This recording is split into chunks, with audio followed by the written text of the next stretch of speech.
The truth is, fishing kayaks are rarely ever recovered by the police, and there's always someone out there who wants to get something for nothing. And so this video exists to help you prevent some loser walking off with your fishing kayak that you paid for with your hard-earned money. I've even seen it where people have actually known who has taken their fishing kayak. I mean, they have video of it, they've done some sleuthing, they've seen their bad boys show up on Facebook Marketplace. But you're gonna need this one piece of information in order to get it back. So I know in Ohio here, the hull identification number, that HIN number, is on the registration because you got to register all the kayaks here in Ohio, but not every state is like that. In fact, a lot of states are not. So if you haven't done this yet, go back to the back of your boat, take a photo, write down this number, put it in your files, because if you don't have that hull identification number, it's going to be really hard for you to prove rightful ownership, even if you know who has it. So my HIN number is back here, and although we might want to think that thieves are not that smart, they do know how to scratch off a hull identification number or to remove that plate completely. So this brings me to my tip number 2. To take that hull identification number and go ahead and etch it or write it on other parts of your fishing kayak, maybe 2 to 3 other places. The obvious places are going to be in the outside, but for instance, on my Bonafide P127, I might want to take this cap off and write it on the inside there. I might want to put it on my native side tracks on the underside here. I might want to put it down in my hatch, up under my hatch. Basically 3, 4, or 5 places. Likely the thief's not going to find all of them, and so you'll be able to prove rightful ownership after someone steals your fishing kayak. All right, now I got a question for you. What would suck even more if someone stole your fishing kayak would be if someone stole your trailer that your fishing kayak was sitting on top of as well. So this can happen for a variety of reasons. Maybe you're traveling and you're staying in a hotel and you have to leave your trailer and your nice expensive fishing kayak, or 2 or 3, on top of your trailer, and someone takes it in the middle of the night. Wouldn't take that long if it's unsecure. So when thieves come to get their stuff, they're usually going to show up with 1 or 3 tools. They're either going to show up with a lock picking set, and they're going to do that silently if they're any good at that. Some locks are easily picked. Actually, a lot of those. Master lock is actually notorious. If you guys ever watched some of those YouTube videos of people who can easily pick the lock faster than you can get the key in it and turn it. So they might have a lock picking set. They might simply just have a big old giant bolt cutter, and they're going to cut that lock or cut that chain if they're not too big. Or if they're not worried about sound, they're just going to bring a battery powered grinder, and they're going to go through that chain and they're going to go through that lock in a matter of seconds. So the degree of how much money you want to spend on pick resistant locks and higher end locks and higher end chains is really going to depend on how much money you have in your fishing kayak and how much money you have in your trailers. So if your kayak fishing trailer costs you $8,000, $9,000 and you have a $7,000 to $9,000 fishing kayak on there, well, yeah, it might be a good idea to invest in some Vulcan chains and some really high end locks that's going to be really difficult for a thief to get into. And if you stick around to the end of this video, I'm going to share with you, even if someone does steal this fishing kayak trailer with my kayak on it, I'm still going to be able to find it. Everything I'm about to show you, from all the different locks and chains and that guy and these guys, unfortunately they are all defeatable, right? But the idea is when a thief comes up to your trailer with your kayak on it, you want to have so many different barriers for them, so when they look at it and be like, okay, that's 1 cut, 2 cut, 3 cuts, 4 cuts, 5 cuts, it gets to the point where they're like, hey, this is not worth it. Let's go on to something where no one has it secured. It'd be easier to take. The idea is prolonging the time the thief has to be in the act of stealing your trailer with the axe on it, and the more time someone may be alerted to their theft. So that's the idea here, redundancies. First, let's talk about the tongue lock or the coupler lock. There's a couple different styles for this. One of the styles is this one right here. I don't like it though. It goes up over the tongue and then down. The reason I don't like it is because it's really exposed where you would cut this off. It's obvious that you take an angle grinder right to the top metal bar and it would come right off. And so then you have this style, which is going to be your universal coupler lock from Master Lock. They're not that much, maybe 25, 30 bucks. And so basically stick those on, push it in, push the key in, tighten it up as much as you can, turn the key. Now, as you can see, it's kind of on there. Now, the problem with universal coupler locks is just this. There's a lot of play in there, and if you wanted to shove a pry bar back there, you could probably do some damage. But if you're going to take a grinder to it, the problem with this is made out of aluminum, and if you grind aluminum, if you ever tried doing that, it has a tendency to gum up your grinders. The bummer about this type of master lock, and a lot of master locks, it's easily pickable. Nonetheless, just one way, if a thief rolls up on this kayak trailer and they look at it, okay, there's one thing I need to take off. Now they have this guy on, what I would do is find some type of combination lock like this. Just make sure the shackle isn't too thick, because it's got to be able to fit through your hole here. So go ahead and lock this guy up. and boom. All right, the next theft prevention measure that you could take is putting a chock lock on your tire. So if you've ever been to a big city and you haven't paid your parking tickets or whatnot, or you're parking in the wrong space, the city will put on a lock on your tire, and so you can actually buy those. The problem is, if you watch any videos out there, I literally saw a guy defeat it with a pen and a screwdriver. So of course, you could buy higher end ones, it's more expensive, but if that's something you want to do, you can look into getting a chock lock for your trailer.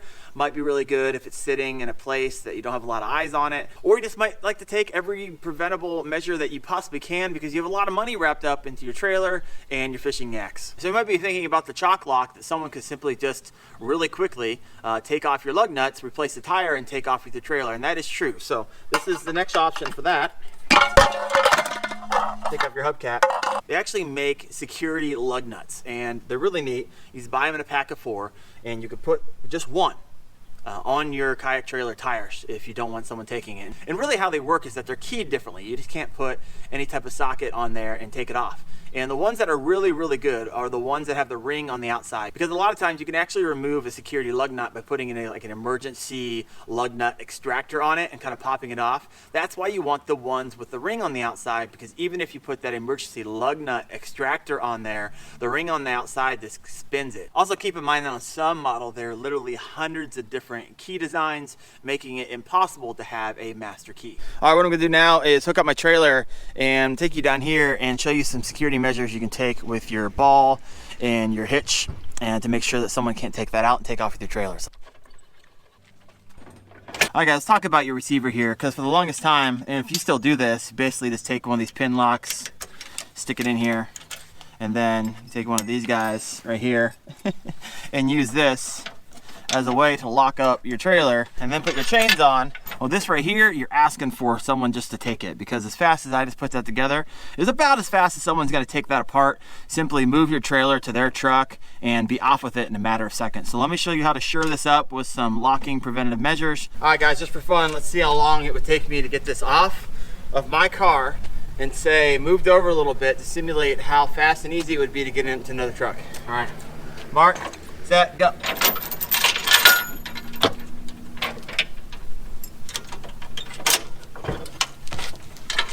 Now I'm off to the races with your very expensive fishing kayak and trailer. So let's shore this up a bit. So instead of this pin here, let's take this out. And what I recommend doing is getting a pin lock. Look like this, get them fairly inexpensively. And essentially, here's a locking mechanism over here. You will slide this through, then stick the end on here and push this shut.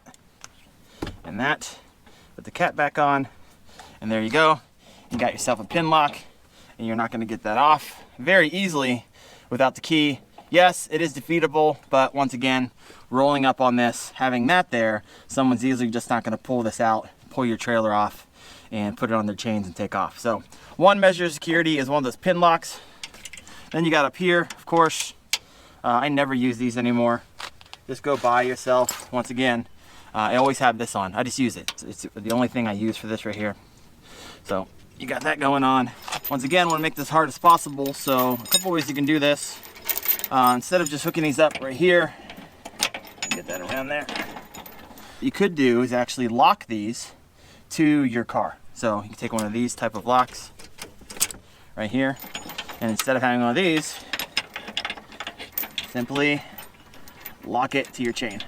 Now, the reality is, your chain's gonna be the weakest link now, and so you don't need a really heavy duty lock, just another barrier of many that'll hopefully be a redundancy where the thief is like, you know what, not worth it. So if a thief rolls up, sees locking lug nuts, a chock lock on your tire, they come up here, they see a lock on your coupler, see a lock on your chain, see a pin lock over here, but I'm not done yet. A lot of times what I do is I like to use stuff around my house. So I have this bike lock here, and what you can kind of do is make a makeshift axle lock. So what I'll do is I run these through the rim, and then back behind, make sure this runs through my axle, and the other side, not through the axle. Pull that nice and tight, as you see there. Lock this up.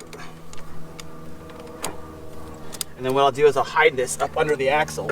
See here, you can't really notice this, and so it's one of those things that if someone does get a hold of your trailer and starts to take off, about 10 feet down the road, they'll realize with the left tire or right tire locking up on them, that they're not going to go anywhere really fast without just dragging a locked up tire. So another kind of measure there. If you had, what you could do potentially, if you had a hubcap that went over top of this, you could hide it completely, so it'd be one of those things that kind of surprises the thief. All right, just like your HIN for your kayak, make sure you have your serial numbers on your trailer somewhere. They'll never be able to enter it into a system which I believe is called NCIC, which is kind of the computerized index of criminal justice information, where they put in criminal records, history information, fugitives, stolen property, right, missing persons, and it's available to federal, state, and local law enforcement and other criminal justice agencies. So make sure that's somewhere on your trailer, just so if it is stolen, that you can recover it and prove ownership. So if you have your serial number on your trailer somewhere, it's probably pretty conspicuous, and like I said, thieves can usually just pop that plate off or grind it out, and you'll never be able to actually prove ownership of it.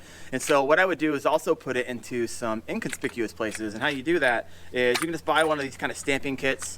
I don't know if you can see that, but it has all the letters of the alphabet and numbers as well. And so basically take a hammer, go up to your metal, boom, ping it in there, and it'll be stamped in the metal. But do it maybe under the trailer, under the lip, all kinds of places where someone may not be looking for a serial number to grind off. If a thief is found with your trailer in their possession and you can prove ownership through that serial number, they are toast. Now let's say a thief rolls up to your fishing trailer and is like, and they see a chock on there, some nuts, and see all your locking systems over here, and they're like, that's not gonna happen, but this nice trailer is unsecured, and with a 2-man lift team, they can have it off your trailer in the back of someone else's truck in about 5 seconds. So what I would recommend here is, if you had some chains, go ahead and put those chains through the scupper hole, through the boat. You're not gonna wanna put the chain or through the, your handle here, because then your handle's the weakest link, and this is plastic, and that'll pop off, or with a screwdriver, in about 2 seconds. So throw your chain through the scupper hole, so they have to actually get through the chain and lock,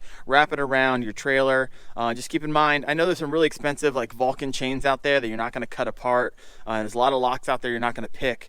But at that point, whatever you're locking it to becomes the next weakest link. So if you wrap it around the ladder rack, well, I can cut through this ladder rack with an angle grinder with 2 cuts and have that really expensive chain off. So not only did I steal your fishing kayak, but I could also steal a very nice Vulcan chain that you thought was protecting it as well. So just another way for someone not to come up and grab your kayak off your trailer. All right, guys, a few quick tips for you. Obviously, out of sight, out of mind. It's gonna be hard for a thief to steal your trailer and your kayak if they can't see it. Now, I understand this is possible for some of you and not for others, but if you can, keep that thing out of sight as much as possible. Number 2, lubricate your locks. I know especially if you're storing these outside, these things will rust up. Locks, unless you buy some really nice ones, will start to rust and fall apart fairly quickly if they're not designed to be weatherproof, and even some of those weatherproof ones suck. Another thing to consider is potentially getting some GPS tracking stickers. These are fairly inexpensive. You can get them on Amazon, and I'm just throwing those on your trailer. Maybe give that thief a little more pause before they think about taking